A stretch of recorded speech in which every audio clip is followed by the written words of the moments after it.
effectivement, comme vous l'avez su à travers les images, aux États-Unis d'Amérique, dans l'État de Colorado, pour dénicher un Congolais dans le monde. Ce monsieur qui est en face de moi, monsieur Fabrice Kombo, il est bel et bien de la République démocratique du Congo.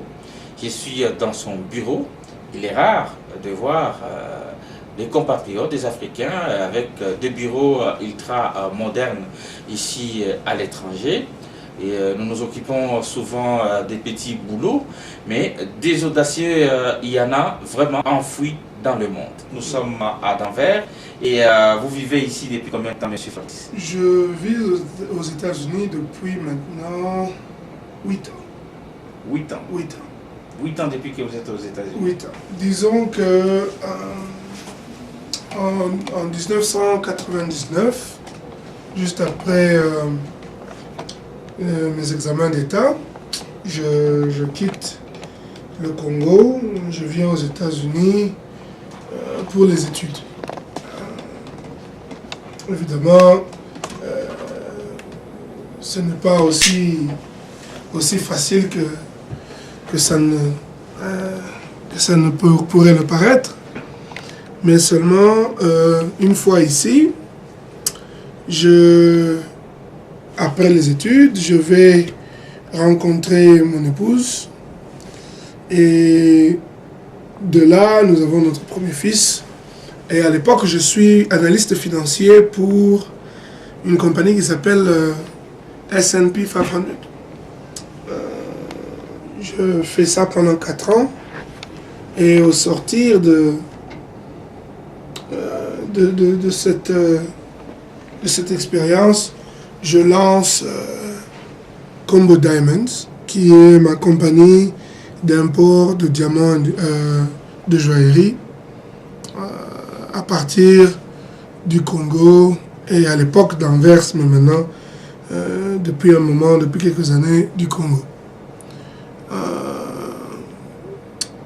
Ensuite, j'ai aussi, après le succès que nous avons vécu avec le diamant, je me suis aussi lancé dans les appareils, dans les avions commerciaux. Je vends les avions commerciaux de marque Boeing. Je suis un vendeur de pièces. En tout cas, ma compagnie qui s'appelle Caferflow est une compagnie de vente de pièces de rechange pour les aéronefs.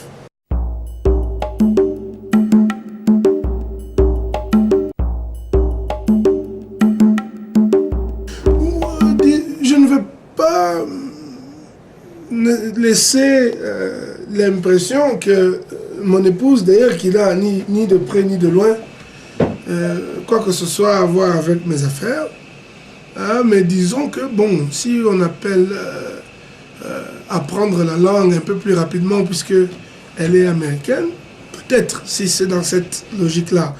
Mais sur le plan des affaires, j'ai toujours été très entreprenant moi-même. Madame n'est pas impliquée dans mes affaires, donc oui, avantage certainement parce que la langue, j'ai avancé, mais sur le plan des affaires, non.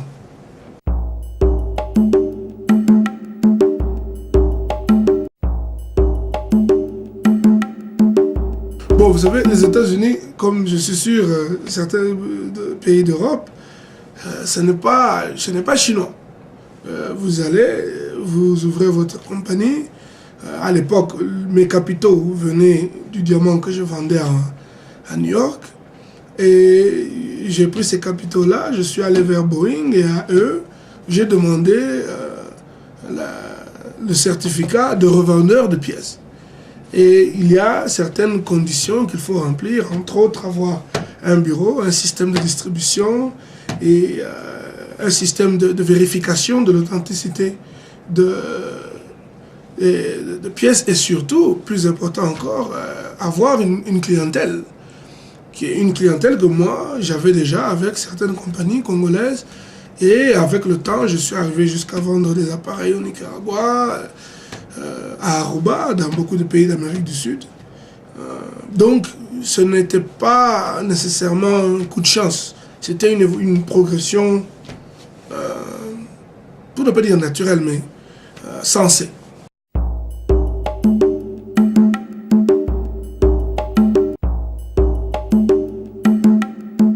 Une autre raison de quitter le diamant, si le diamant, c'est la drogue, malgré que je n'ai jamais vraiment quitté le diamant.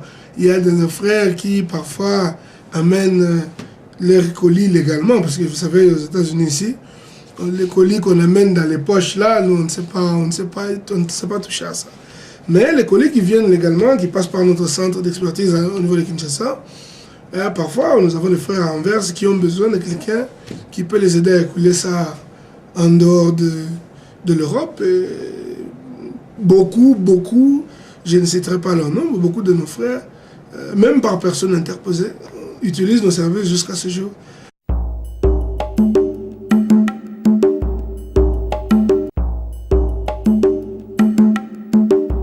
C'est une très bonne question parce qu'elle ouvre la porte à quelque chose de très important chez nous. Les États-Unis, à l'instar de beaucoup de pays d'Europe, étant donné que la base, c'est que nous sommes tous des immigrants, et le complexe n'est pas aussi présent que dans certains autres pays, notamment d'Europe et même du Canada. Aux États-Unis, vous avez une bonne idée, vous avez un peu de courage et beaucoup de détermination. L'Américain, il voit une valeur. Donc, on a parlé de mon épouse tout à l'heure. Mon épouse, à chaque idée que je proposais, je dis voilà, je vais faire ceci. Son premier réflexe, c'était en tout cas, allons-y, on commence quand.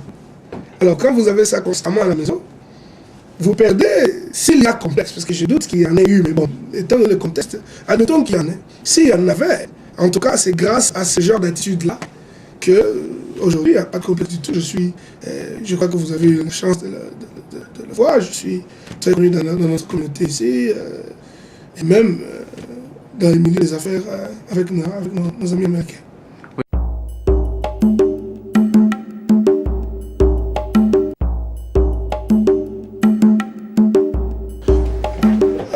Je crois que je l'ai dit déjà dans une interview avant. Les États-Unis, merci pour l'opportunité. Le Congo, pour la fierté de qui je suis et d'où je viens. Je suis un fier fils du Congo. Et bien que marié à une Américaine, si vous avez la chance de rencontrer mon épouse, vous sentez la fierté nationale congolaise bien présente.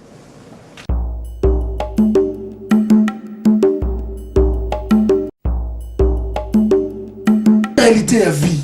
La vie est dure partout. Si on veut s'en sortir, il faut tout bon ça Congo. Il faut tout être Dakar Congo. Donc l'exode ne veut pas dire la réussite. C'est un mensonge. Merci beaucoup.